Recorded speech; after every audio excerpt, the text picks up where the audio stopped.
So before we jump into this wonderful game, I thought we could just take a quick look at the cover for shits and giggles. So, is it real or only in your head?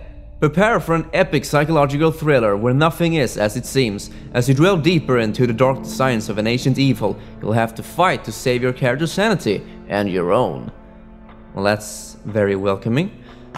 And here we have the instruction manual, but it's only in Swedish and like Danish, so we can't really read anything in there. Yeah, so without further ado, let's begin. Deep into that darkness peering, long I stood there, wondering, fearing, doubting. Oh! Greetings everybody, my name is Crimson, and welcome to this commentary series on Eternal Darkness, Sanity's Requiem on the Gamecube. Man, I've been looking forward to play this game, and now we're doing it. Nintendo. Got that right. So I did a Let's Play back in 2011 on this game, but I only made 10 parts, and then I quit. You too will come to understand fear as I have. Oh, is that how it is? Okay, yeah, I made 10 parts, and then I quit for a stupid reason. And since then, people have been watching it and requesting that I come back and continue it. And I was going to do that back in December now. But then my commentary channel got taken down. So I had to build myself up a little bit. And now I think I'm ready. Mentally and physically. For this masterpiece of a horror game. And this is my second favorite horror game of all time. The first being Silent Hill 2. And then third would be Resident Evil Remake. But this game, oh god, I can't even begin to describe how awesome and why it's so awesome. The writing, the music, the gameplay, everything in this game, I just love it. The story can be very complex and hard to understand, so hopefully that won't bother you too much. So I figured now when we have finished Resident Evil 2, we can go ahead and play this game. And after that, I don't know, we will see. But for now we'll focus on this one. Seems like Wesker's been in this room. That's what happens when you don't make those sandwiches in good time. And the way I'm going to do this is that this game is divided into chapters. So I was thinking of doing a session for each chapter. But since it will take some time until we get to the first chapter, this first session will be quite long. But no worries, we can deal with this. And there we go, the awesome title screen. And also, this game has, of course, cutscenes, but I'm not going to talk over them because I really enjoy listening to them. So, no commentary on my part on those. So we got some nice music in this option menu, and you have to be prepared, because I'm going to say that a lot during this series.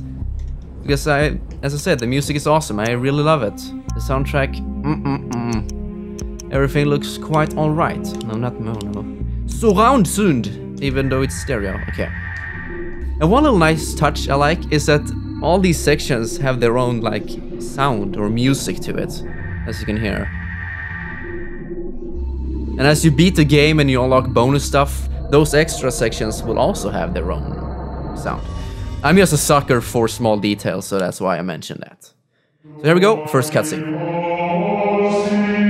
Flesh, bone, bound together with the oddest magical incantation. This wretched book is where it all began so long ago. Before time, before humanity. I am Dr. Edward Roivas. I am a clinical psychologist. I am also dead. This is not my story, nor even the story of the Roivas family. It is the story of humanity. Like it or not, believe it or not, as you will. Your perceptions will not change reality, but simply color it. Humanity has been on the edge of extinction for 2 millennia, ignorant of so much and dependent on so few. The Guardians grow restless. Their time once again near. Whether by fate or misfortune, my family has crossed their path, and they didn't take kindly to it. Their attention turns to my granddaughter, for she is the last of my line, and the last hope for humanity. Now, the way this game begins is magnificent, because you start off with a shotgun, and you blow heads off, and killing all these spiders! No, not really spiders, but still. Oh yeah! We're going to learn more about how this control system works later. I'm not going to explain shit right now. I'm gonna blow off all the heads. Oh, double kill. Off with all the heads. You got nothing on me. Oh shit, I'm ammunition. What am I supposed to do? Grandpa, let me out.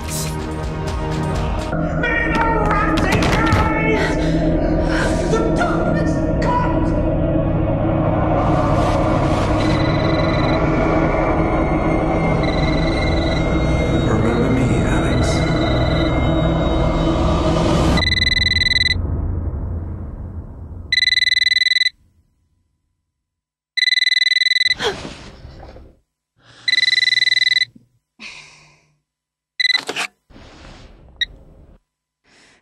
Hello? Miss Alexandra Roivas? Yeah, who's this? This is Inspector LaGrasse of the Rhode Island Police. I'm sorry to disturb you, but there's been an accident with your grandfather. I'll be on the next flight out. Fucking cops calling me in the middle of the night. Rhode Island.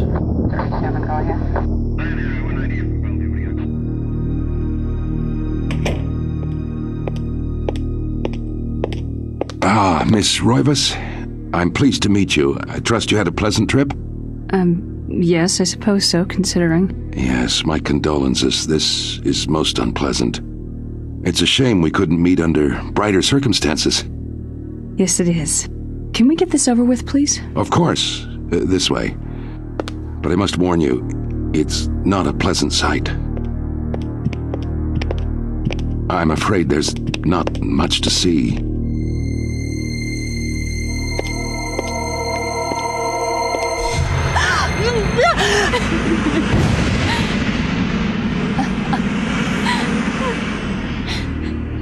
Miss Roivas, is that your grandfather, Edward? Yes, it's him. He's wearing our family ring. I don't understand. Why are you showing me this? Can't you check dental records or something? What is wrong with you? I'm sorry. It's my job, lady. You're the only living relative, and no, we can't check dental records. There's no head. None of this makes sense. There's no sign of intrusion, and there was certainly a lot of force used here. I have never seen anything like this in my 20 years on the force. We have no evidence except for the body, and what's left doesn't say much. We don't have a single clue. Well, you better find out who did this. I'm not leaving Rhode Island until you do. There must be some clue in this old mansion revealing what happened. I want answers. So do I. I wish I had some. Off to game facts. We'll find all the answers. Okay, 2 weeks later. Now, don't be fooled. This game is not a detective or cop and bad guys or something like that. No, it's not. Shocked by her grandfather's mysterious death and frustrated at the incompetence of the local police, Alex, that's her name, vows to uncover the truth. She decides to search the mansion, the place where Edward conducted his research. If there was a tie to his past and possibly a tie to his murderer, it would be here. I think it's kind of funny that I play 2 games right now where the main protagonist, the name is Alex. Now it's a female. I'm liking where this is going. A beautiful carriage clock. The hands appear to be stuck, yet the clock continues to tick, with the time permanently set to 3:33. There is a key in the back of the clock, presumably for winding it. Should Alex look at the key? Yeah. Alex picks up the desk like shit. Take it. Desert Cree. It's a desert dresser key. And here's our menu, and if you like Resident Evil like I do, then this would make very much sense to you. You can use, you can equip, you can check, it's the same deal. However, you can rotate it with the C-stick. That's nice. For a dresser. Alright, then we got a second floor key. And I like the artwork in this game very much, as you can see on the skeletons and stuff. It's so artistic, and the amount of details that this game has is astounding. It really is. And we're gonna go ahead and say it because we are weak and scared all the time. So it's 2000 AD. That's the year.